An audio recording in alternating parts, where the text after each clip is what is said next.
അങ്ങനെ മിന്നുക്കുട്ടിയുടെ ഒരുപാട് നാളത്തെ ഒരു ആഗ്രഹമായിരുന്നു കേട്ടോ ഇത് ഡൈക്കറ്റ് സ്മാർട്ടിൽ പോകണമെന്നുള്ളത്. സത്യം പറഞ്ഞു കഴിഞ്ഞാൽ എനിക്കും വലിയ രൂപമൊന്നും ഉണ്ടായിരുന്നില്ല, കൊച്ചിയിലാണെന്ന് മാത്രമേ നമുക്ക് അറിയുന്നുണ്ടായിരുന്നുള്ളൂ. ഗൂഗിൾ ചേച്ചിയുടെ സഹായത്തോടെ നമ്മൾ നേരെ കൊച്ചി പാലാരിവട്ടത്തുള്ള ഡൈക്കറ്റ് സ്മാർട്ടിലേക്ക് വിട്ടു കേട്ടോ. മിന്നൂട്ടിക്കാണെന്നുണ്ടെങ്കിൽ സ്വർഗം കിട്ടിയൊരു സന്തോഷമായിരുന്നു. മിന്നൂട്ടിക്ക് മാത്രമല്ല, ഇതെന്താണെന്ന് അറിയാനുള്ള ഒരു നല്ലൊരു കൗതുകം എൻ്റെ മനസ്സിലും ഉണ്ടായിരുന്നു. അങ്ങനെ ഫൈനലി നമ്മൾ നേരെ ഡൈക്കറ്റ് സ്മാർട്ടിലെത്തി. എത്തിക്കഴിഞ്ഞ് കഴിഞ്ഞപ്പോൾ സത്യം പറയാമല്ലോ, ഞാൻ ഭയങ്കരമായിട്ട് ഞെട്ടിപ്പോയി. നമുക്ക് അഫോർഡബിൾ പ്രൈസിലായിട്ട് ഒരുപാട് ഐറ്റംസ് ഉണ്ടായിരുന്നു കേട്ടോ അവിടെ. 30+ കഴിഞ്ഞൊരു കുട്ടിയായിട്ടുള്ള എനിക്ക് വരെയും തോന്നി എന്തെങ്കിലും ഒന്ന് വാങ്ങണമെന്നുള്ളത്. അണ്ടർ 99 റുപ്പീസിനുള്ള ഒരുപാട് ഐറ്റംസ് ഉണ്ടായിരുന്നു കേട്ടോ അവിടെ. സത്യം പറയാം, എങ്ങനെയെങ്കിലും ഇവിടെ നിന്ന് പോരണം എന്നാണ് ഞാൻ ആദ്യം വിചാരിച്ചത്. പക്ഷേ അതിൻ്റെ ഉള്ളിൽ കയറി കഴിഞ്ഞ് കഴിഞ്ഞപ്പോൾ പോരാൻ തന്നെ തോന്നുന്നുണ്ടായിരുന്നില്ല.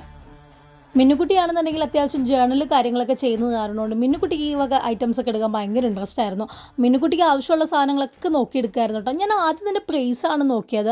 എനിക്ക് എന്തായാലും എൻ്റെ ടെൻഷൻ എന്ന് വിചാരിച്ചു കഴിഞ്ഞാൽ ഒത്തിരി പൈസ കൂടി പോകുന്നുള്ളതായിരുന്നു. പക്ഷെ ഒന്നും ഉണ്ടായിരുന്നില്ല കേട്ടോ. ഞാൻ വിചാരിച്ച ഇതിനേക്കാളും റേറ്റ് കുറച്ചാണ് ഞാൻ അവിടുന്ന് ഐറ്റംസ് എടുത്തത്. അവിടെ നിന്ന് എന്തെങ്കിലും ഒന്നും എടുക്കാതെ പോരാൻ നമുക്കൊട്ട് തോന്നിയില്ലായിരുന്നു കേട്ടോ. സത്യത്തിൽ ഇതൊക്കെ കണ്ടു കഴിഞ്ഞിട്ട് എനിക്ക് അവിടെ നിന്ന് എന്തെങ്കിലും ഒന്ന് എടുക്കണമെന്ന്, എൻ്റേതായിട്ടുള്ള എന്തെങ്കിലും ഒരു ഐറ്റംസ് എടുക്കണമെന്ന് എനിക്ക് ഭയങ്കര ആഗ്രഹം ഉണ്ടായിരുന്നു. ഞാൻ അത്യാവശ്യം എനിക്ക് ഇഷ്ടപ്പെട്ട 2 ഐറ്റംസ് എടുക്കുകയും ചെയ്തു കേട്ടോ. ബേബിച്ചിനെ കൊണ്ടുവന്നിരുന്നെങ്കിൽ എന്തായാലും ഞാൻ പെട്ടുപോയാണ്. കാരണം മിന്നുകുട്ടിയുടെ തന്നെ എനിക്ക് അവിടെ നിന്ന് വലിച്ചുകൊണ്ട് വരാൻ ഒത്തിരി ബുദ്ധിമുട്ടിയായിരുന്നു. അപ്പോൾ പിന്നെ ബേബിച്ചിയുടെ കാര്യം പറയണ്ടല്ലോ. ഡൈക്കറ്റ് സ്മാർട്ടിൻ്റെ ഓൺലൈൻ പേജ് ഞാൻ കണ്ടിരുന്നു. പക്ഷേ ഓൺലൈൻ പേജിലേക്കാളും നല്ലത് സത്യം പറഞ്ഞു കഴിഞ്ഞാൽ നേരിട്ട് വരാൻ തന്നെയാണ് കേട്ടോ. എത്ര കണ്ടാലും മതിയാവില്ല. എന്ത് രസമാണെന്നറിയാമോ, അത്ര ഉണ്ടായിരുന്നു ഇവിടുത്തെ ഐറ്റംസ് എല്ലാം. ഫൈനലി നമ്മുടെ പർച്ചേസിംഗ് ഒക്കെ കഴിഞ്ഞു കേട്ടോ. മിന്നൂട്ടിയുടെ മുഖമാണെന്നുണ്ടെങ്കിൽ 1000 ബൾബ് കത്തിച്ച പോലെയായിരുന്നു. എന്താ ഒരു സന്തോഷമല്ലേ. അപ്പോൾ എത്തുള്ളൂ. ലൊക്കേഷൻ മറക്കേണ്ട, കൊച്ചി പാലാരിവട്ടം.